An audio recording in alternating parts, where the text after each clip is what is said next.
اور جیسے میں اندر کہا کہ میری بہت تمنا تھی ان سے ملوں، اور وہ آج پوری ہو گئی الحمدللہ. اللہ کا شکر ادا کرتا ہوں اس کی وجہ سے. ایک بار فون پہ بات ہوئی تھی چند ہفتے پہلے ان سے الحمدللہ. اور میں جانتا ہوں کہ جو بڑے عالم دین ہے پاکستان کے، ان میں سے ایک مولانا فضل الرحمان ہے ماشاءاللہ. اور ان سے ملاقات کی کافی تمنا تھی، اسی لیے میں نے کہا مستثنی صاحب سے کہ اگر میں کوئی ریلیجس شخص سے ملوں گا تو پہلے ان سے ملوں گا پاکستان میں. اور کچھ لوگ ملنے آئے تھے کل، میں انہیں پہلے ان سے ملوں گا باقی ملوں گا، تو ترتیب ہونا چاہیے. الحمدللہ جو ان کی خدمات ہے اللہ تعالیٰ اسے انشاءاللہ قبول فرمائے. جیسے کہ جانتے ہوں کہ میرا جو میری اسپیشلٹی ہے وہ ہے کمپیریٹیو ریلیجن، تقابلی ادیان. اور سیکنڈ ہے کہ جو لوگ اسلام کے خلاف یا اسلام کے خلاف جو تحریک ہے یا لکھتے ہیں یا تنقید کرتے ہیں، تو وہ میری اسپیشلٹی ہے کہ اس تنقید کا جواب دے. تو میں ایک الگ فیلڈ سے ہوں، اور یہ دعوتی میدان میں متاثر ہوا ہمیشہ شیخ احمد دیدات سے. اور میری تمنا تھی اور میرے والدین کی تمنا بھی تھی کہ میں ڈاکٹر بنوں. اور اس وقت میرے نزدیک سب سے بہترین جو پیشہ ہے وہ ڈاکٹر کا ہے، جو انسانیت کی خدمت کر سکتا. جب میں شیخ احمد دیدات صاحب سے ملا، ان سے متاثر ہوا، پھر قرآن کا ترجمہ، قرآن کو اور ترجمے سے پڑھنے لگا، تو پتہ چلا کہ اللہ تعالیٰ فرماتے سورہ فصلت میں، سورہ نمبر 41 آیت نمبر 33 میں، وَمَنْ أَحْسَنُ قَوْلًا مِّمَّنْ دَعَا إِلَى اللَّهِ وَعَمِلَ صَالِحًا وَقَالَ إِنَّنِي مِنَ الْمُسْلِمِينَ. کون شخص بہتر ہے جو لوگوں کو بلاتا ہے، جو اللہ کی دعوت دیتا ہے اور کہتا ہے کہ میں مسلمان ہوں. تو اس سے ظاہر ہے کہ اللہ تعالیٰ کے نزدیک قرآن مجید میں سب سے بہترین پروفیشن، پیشہ ہے وہ داعی کا ہے. تو جب مجھے ایک اچھا پیشہ ملا جو ڈاکٹر سے بھی اچھا ہے، تو میں تبدیل ہوا doctor of a body to doctor of a soul. ایک طبیب سے جو بدن کا ڈاکٹر ہے، طبیب ہے، میں کنورٹ ہوا روح کے طبیب کے ساتھ. علم الابدان سے علم الادیان. الحمدللہ. اور جیسے کہ آپ لوگ جانتے ہوں گے کہ میرے زبان میں لکنت تھی، کہتے ہیں اسٹیمرنگ. اور جب بچپن میں کوئی مجھے پوچھتا تھا تمہارا نام کیا ہے، میں نام ذاکر ہے، یہ زبان میں لکنت تھی. اور ایک شخص اگر خواب میں سوچنا چاہتا ہے، کچھ بھی سوچ سکتا ہے، خواب ہوتا ہے. تو خواب میں میں یہ سوچ سکتا تھا کہ میں بڑا ڈاکٹر بنوں گا، لیکن کبھی خواب میں یہ نہیں سوچ سکتا تھا کہ میں 25 لوگ کے سامنے تقریر کروں گا، کیونکہ لکنت تھی زبان میں. اس کے بعد اللہ کی مدد آئی، شیخ دیدات سے ملاقات ہوئی، اور موسیٰ علیہ السلام کی جو دعا ہے سورہ طٰہٰ کی سورہ نمبر 20 آیت نمبر 25 سے 28 میں جو شروع میں کہا، اور وہ دعا جو ہے رب اشرح لی صدری ویسر لی امری واحلل عقدۃ من لسانی یفقہوا قولی. اور اکثر علماء اس کی ذکر کرتے ہیں، لیکن میرے لیے اور لاگو ہوتا ہے اس میں، کیونکہ ہم جانتے ہیں کہ موسیٰ علیہ السلام کو بھی زبان میں لکنت تھی جو عام علماء کی زبان میں نہیں ہے. اور اللہ سے دعا کرتے ہیں کہ صدر کو بڑا کرو، اور جو لوگوں کے بیچ میں جو درار ہے، جو بیریئر ہے، اسے نکال دے. اور زبان کا بیریئر بھی تو میرے ڈبل لاگو ہوتا ہے، کیونکہ میرے زبان میں لکنت ہے. اور اللہ کی مدد سے میں تقریر کرنے شروع کیا، اور اللہ کے فضل سے اللہ نے محبت ڈالی.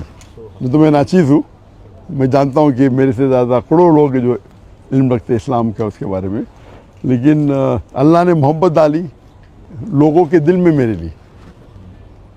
تو یہ ھذا من فضل ربک.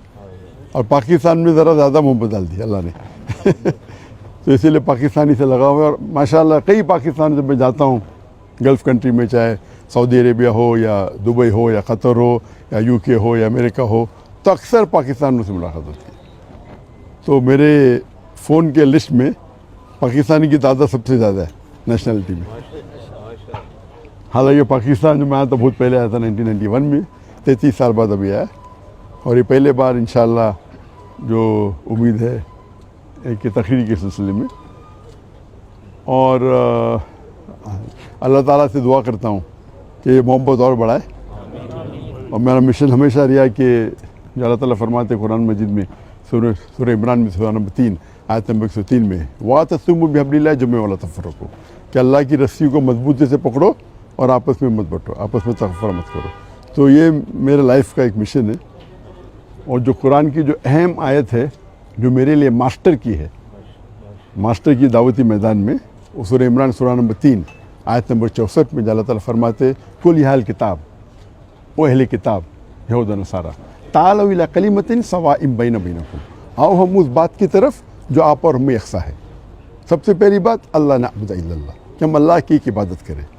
یہ آیت خصوصاً اہل کتاب کے لیے، لیکن عام طور پہ کوئی بھی غیر مسلم کے لیے استعمال کر سکتے ہیں، چاہے وہ ہندو ہو چاہے بدھ ہو. آپس میں یکسانیت کی بات کرے. سب سے پہلی بات ہے اللہ نعبد الا اللہ. میں ایک سٹیپ فوردر لے کے جاتا ہوں، میں یہ مسلمانوں سے بھی کر سکتے. ہمارے جتنے مختلف مذاہب یا فرقے ہیں اس میں بھی تعالیٰ کلمۃ سواء بین بینکم. اور ہم جانتے ہیں کہ اکثر جتنے بھی مذہب ہے، اور میں چاروں ائمہ کی عزت کرتا ہوں، 90% سے 90% سے زیادہ، یا بول سکتے ہیں 95% ان میں یکسانیت ہے. لیکن اکثر مسلمان وہ 2% یا 4% یا 5% جو اختلاف ہے ان کے اندر الجھ جاتے اور جو یکسانیت ہے اس کو چھوڑ دیتے. تو میرے ایک لائف کا یہ بھی مشن ہے کہ جتنے مسلمان دیگر مذاہب کے، دیگر غور و فکر کے، ان کے ساتھ رہے. اور اللہ تعالیٰ نے الحمدللہ، یہ اللہ تعالیٰ کی مدد ہے، ھذا من فضل ربی، کیا میرے چاہنے والے ہر فرقے میں ماشاءاللہ جو شدت کے لوگ ہیں وہ شاید مجھ سے ناراض ہے. اللہ کی مدد ہے کہ اسی لیے اللہ تعالیٰ نے محبت ڈالی. اور آپ جانتے ہیں کہ جو صحابہ تھے، ہر صحابہ سمجھتے تھے کہ اللہ کے رسول ان سے سب سے زیادہ محبت کرتے. ہم جب پڑھیں گے صحابہ کی سیرہ، ہر صحابہ سمجھتے تھے کہ اللہ کے رسول میرے سے سب سے زیادہ محبت کرتے. تو اللہ نے محبت میرے چاہنے والوں میں بھی ڈالی. تو جہاں میں جاتا ہوں لوگ محبت سے ملتے. کچھ ہے جو لوگ تنقید کرتے، جس طریقے سے اللہ نے کہا کہ اللہ کے رسول کے لیے بھی، ہر اللہ کے رسول کے لیے ایک اینیمی، ایک دشمن ہمیشہ رہیں گا، قرآن کی آیت ہے.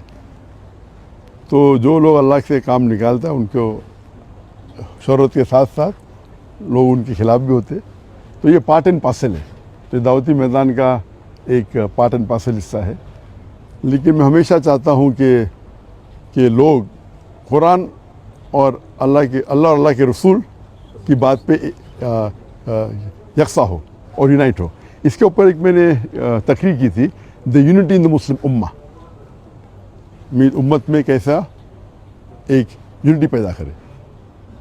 اور انشاءاللہ مجھے امید ہے کہ انشاءاللہ یہ پاکستان کا دورہ مفید ہوگا میرے لیے خصوصاً. اور اللہ سے دعا کرتا ہوں کہ جو بھی تھوڑی بہت میں تقریر کر لیتا ہوں اللہ اسے قبول فرمائے. اور چاہتا ہوں کہ آپ سب میرے لیے دعا کریں کہ اللہ تعالیٰ اس دنیا اور آخرت میں مجھے انشاءاللہ اس کا اجر دے. وآخر دعوانا الحمد للہ رب العالمین.